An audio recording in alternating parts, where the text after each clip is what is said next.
بسم اللہ الرحمن الرحیم۔ السلام علیکم ورحمۃ اللہ وبرکاتہ۔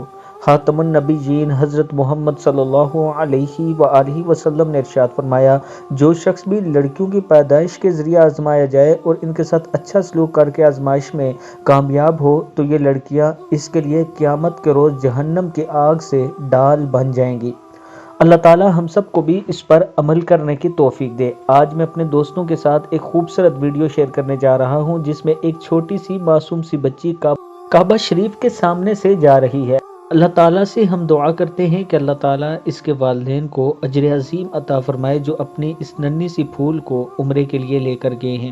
ویڈیو کو آپ کے ساتھ شیئر کرنے کا مقصد صرف یہ ہے تاکہ ہمیں بھی سبق مل سکے اور ہم بھی اپنے بچوں کے ساتھ اچھا سلوک کریں، اور خاص طور پر بچیوں کے ساتھ، کیونکہ آج کل کے معاشرے میں بھی کچھ لوگ بچیوں کے ساتھ اچھا سلوک نہیں کرتے۔ اللہ تعالیٰ ان سب کو ہدایت دے اور اللہ تعالیٰ ہم سب کو رسول اللہ صلی اللہ علیہ وآلہ وسلم کے فرمان کے مطابق زندگی گزارنے کی توفیق دے۔ السلام علیکم ورحمۃ اللہ وبرکاتہ۔